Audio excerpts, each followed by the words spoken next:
Good morning, ladies and gentlemen, and welcome to this Proximus conference call. For your information, this conference call is being recorded. At this time, I would like to turn the call over to the Proximus CEO, Guillaume Boutin. Sir, please go ahead. Thank you, and good morning to all of you. Welcome to this special conference call, for which I'm joined here with Mark Reed, the CFO of Proximus. Today we're not going to talk about fiber, 5G or monetization of network investments, but about the next big thing of the industry, which is the convergence in between telcos and the software industry, and also how Proximus Group will become, through this transformational deal, a much more global company when it comes to software platforms. So we are very, very excited to bring you this news today. We have been looking at ways to crystallize the value of TeleSign and realize its full potential. Today, I'm proud that we can announce our intention to take TeleSign public. Note that the short intervention today is part of a longer presentation that was prepared in connection to this business combination. The complete investor presentation is published on the TeleSign investor website. But before we get into the transaction itself, a quick reminder about TeleSign. TeleSign has been the hidden jewel within the Proximus Group. You might not know it, but most of us use TeleSign on a daily basis. For example, when you or a family member logs into TikTok using two-factor authentication, you are using TeleSign. Need to reset your password of Alibaba and you are sent a one-time passcode, you are also using TeleSign. So for many digital daily operations we do, TeleSign is working in the background to keep you and families safe online. The mission of TeleSign is to bring trust to all digital interactions. And this is very close to the DNA of Proximus as well. Today, we announce our intention to take TeleSign public through a business combination with North Atlantic Acquisition Corp, or NAAC. But let me go through the highlights of the transaction. The transaction implies a pro forma enterprise value of TeleSign of $1.3 billion, indicating a significant uplift since we acquired full control back in February and deconsolidated it from BICS. Thanks to this transaction, we are raising the necessary funds to fuel TeleSign's steep growth. Specifically, after closing, it's estimated that TeleSign will have up to $437 million in net cash on its balance sheet, assuming no redemptions by NAAC's stockholders and after payment of the transaction expenses. The capital raised also include $107.5 million from a fully committed PIPE. In order to remain exposed to future growth, Proximus decided not to sell any of its shares. As a result, Proximus Group will retain a majority with about 67% of the new combination upon completion of the transaction, again assuming no redemptions. We expect to close this transaction in Q2 2022 with the listing of TeleSign on the Nasdaq. Over the past months, we have gone through a lengthy process to determine the best strategic course of action for TeleSign. Out of the multiple scenarios, together with our board, we chose for a SPAC transaction as the best path to drive shareholder return. We choose NAAC as our partner for a number of reasons, such as a strong team with a solid reputation and track record. I guess that most of you know Gary and Andrew, and the adequate focus on expertise to help TeleSign, and an overall good fit from transactional point of view. So let's turn a moment to TeleSign. As a reminder, TeleSign is a leading authentication and digital identity provider, offering a full spectrum of solutions, from end-user account security to communications and engagement. Over the years, TeleSign has built a unique software platform that protects and engages users through SMS, voice, messaging, and easy-to-integrate APIs for data analytics. A couple of noteworthy facts. Today, TeleSign has already a global footprint with active customers in more than 60 countries. About 21% of its revenues is generated outside of the US. TeleSign's customer base is already top-level blue chip, with 8 out of 10 of the top internet companies relying on its product suite. TeleSign has more than 25 patents in mobile identity and already verifying over 21 billion transactions per year.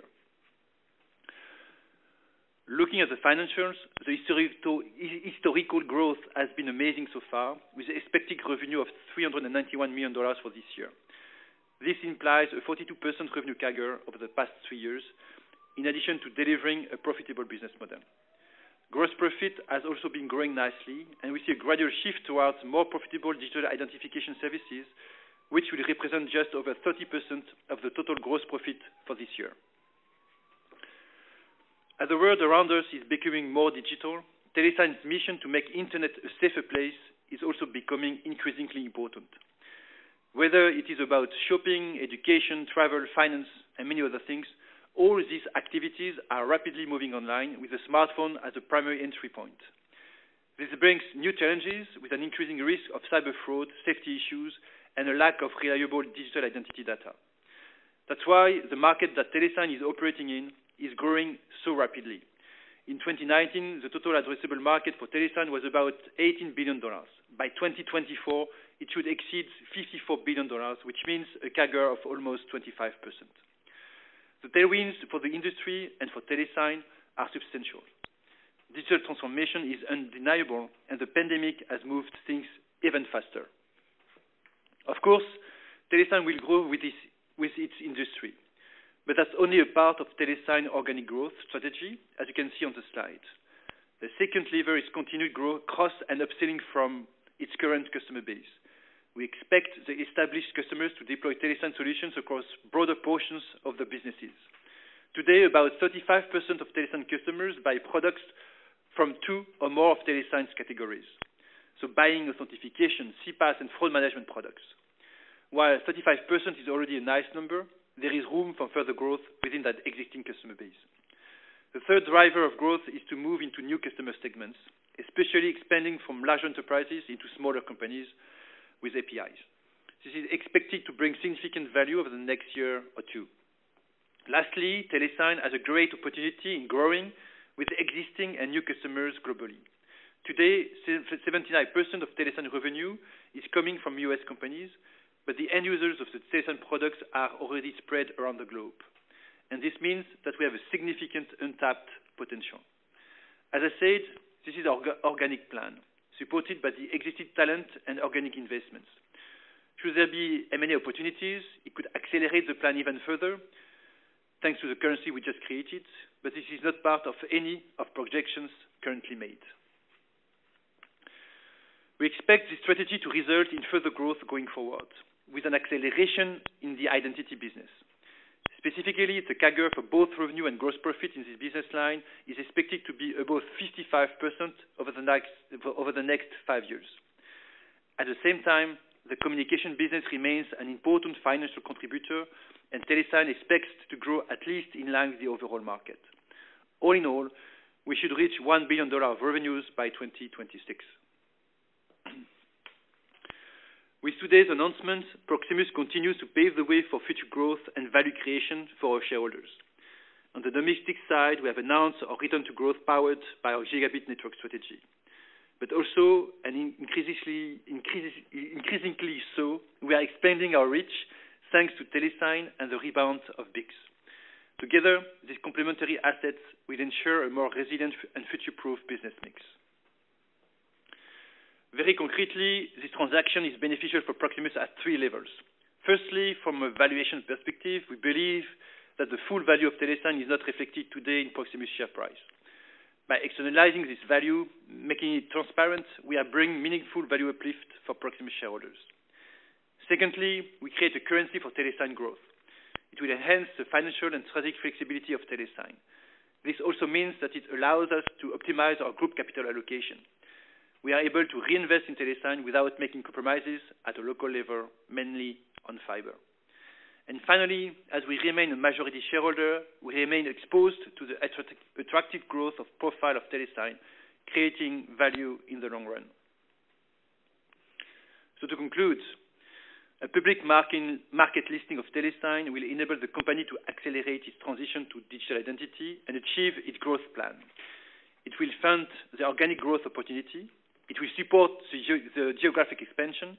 It leaves open the strategic opportunity for M&A, important in the dynamic market in which TeleSign is active, and it will increase TeleSign visibility in attracting partners and customers. Second, Proximus remains a big believer in TeleSign growth trajectory. By keeping nearly 67% of ownership, we remain exposed to future value creation. Finally, through its mission of making internet a safer place, TeleSign is contributing to Proximus' ambition to shape an inclusive future where people can live better and work smarter. So this ends my presentation, and we can open the line for questions should you have questions on the announcements of today. Thank you. Thank you, sir. Ladies and gentlemen, if you wish to ask a question, you may press 01 on your telephone keypad. So we have one first question from Mr. Joshua Schmeid from Exane. Please go ahead. Hi, guys. Thank you very much, and yeah, I suppose congratulations on finding one of the jewels in the crown, I suppose, with M&A. My question is, going forward, how will your relationship with TeleSign evolve? How does this change their strategy? And more specifically, in the event that more cash were needed to fund acquisitions, I know that you're in a net cash position from the get-go. Would Proximus be willing to invest more into TeleSign, or would you allow yourself to be diluted in the event of an equity raise, for example? Thank you very much. Thank you. I think it's a little bit too soon to answer to that question. I think the focus of the management for the first quarters will be to deliver the plan that we have shared with you today. I think the TeleSign government is going to be very, very aligned with the SEC regulation and the way US listed companies are operating. So with a lot of freedom and independence, but with Proximus as a main shareholders. Of course, as I said during the presentation, we will be really pragmatic and flexible in the way we want to help accompany the development of the company. And we have now a currency that we can use, but it's probably too soon to comment on future evolution of the shareholdership position of Proximus. I think the first, main important point would be for us to deliver on that plan, and that plan will be fully funded by the cash that we're going to raise through that operation.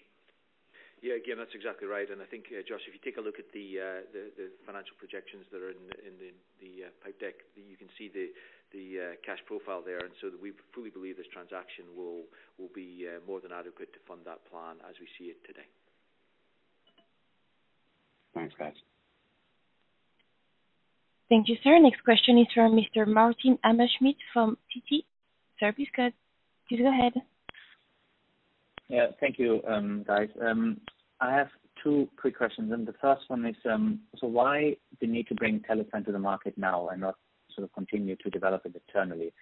I know you've talked about sort of unlock value and increase flexibility, but if you look at the Proximus as a whole, TeleSign wasn't necessarily the biggest sort of cash consumptor of the fund. So what do you see you can do in the new structure that you could not do before, or is it really simply a matter of explicitly showing the TeleSign in the sum of the parts? And then the second one would be, so why a SPAC and not sort of a normal IPO and get some cash out to fund, for example, some of the startup investments at home? So where do you see the benefits of listing TeleSign via a SPAC? Thank you. First question is why now? I think this is a good question, but also a very important question for me, and I think that the timing was really important in that decision.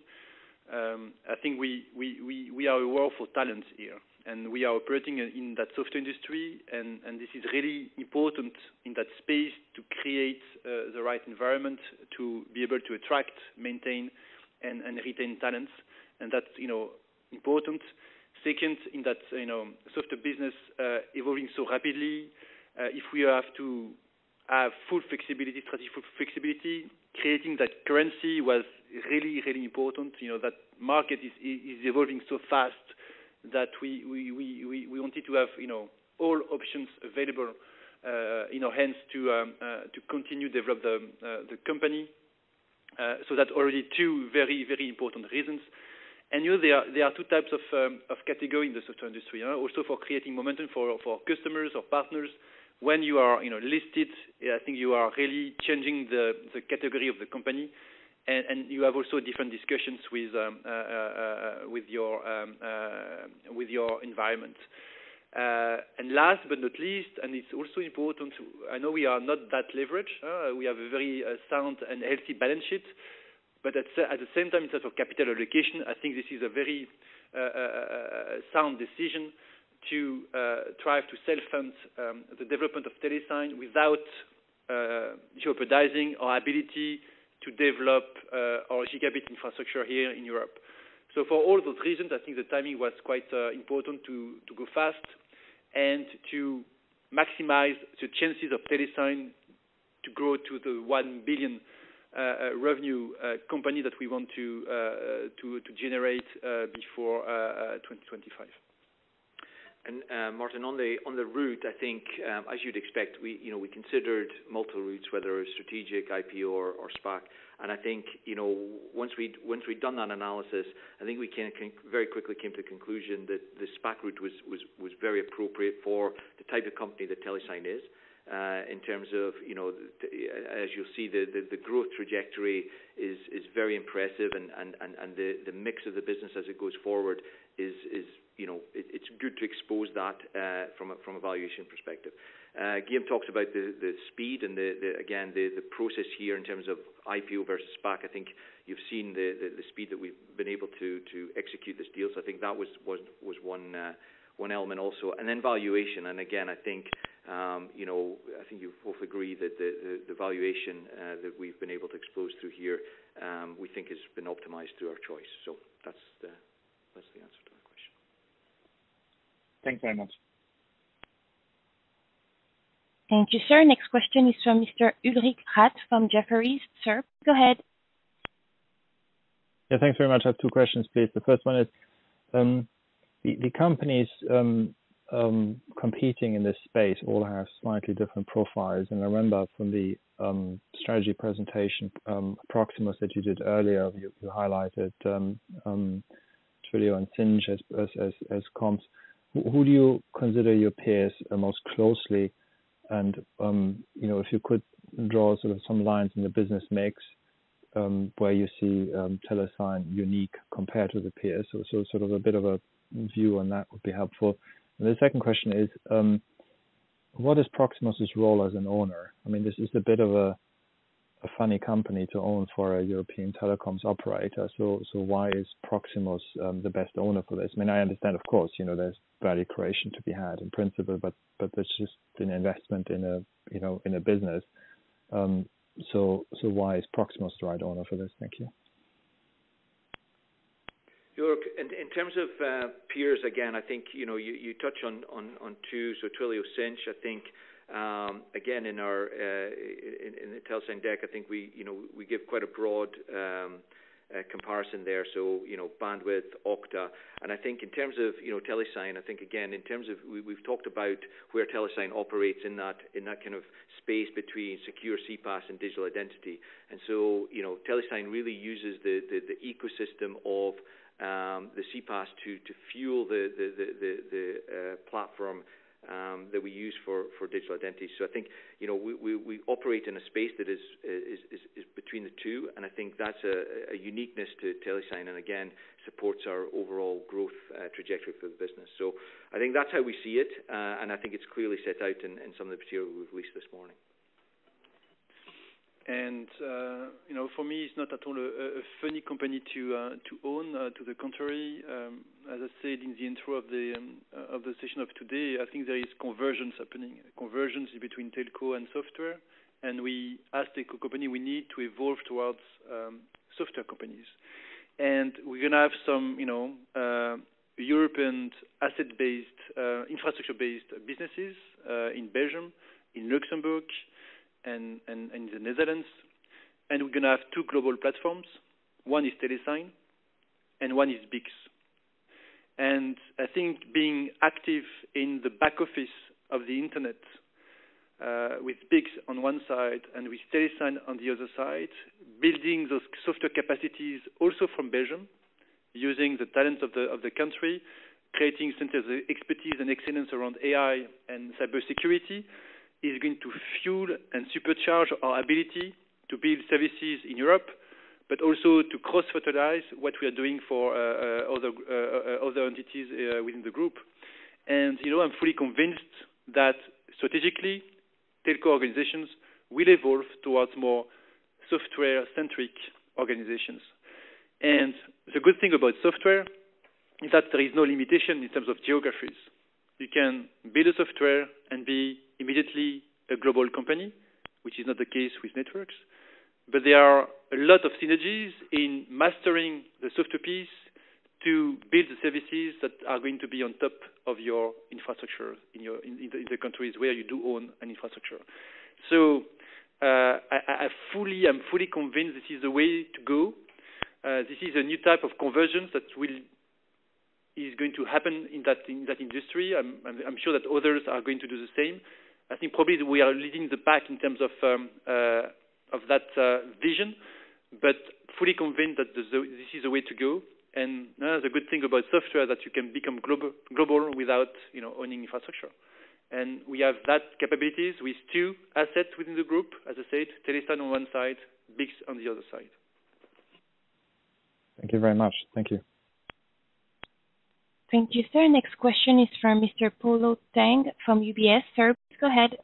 Yeah, hi. Thanks for taking the question. Can I just clarify, in terms of the structure of this deal, you're not taking any cash out from this transaction, and then separately, will you be subject to any capital gains taxes as a result of this deal? Thanks.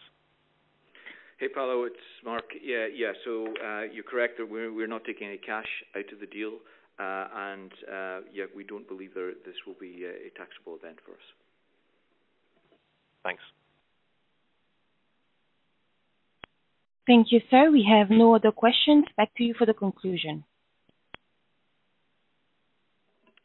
Okay, great. Thank you all for joining us at the very last minute. And that leaves me wishing you all a very nice Christmas holiday. Bye.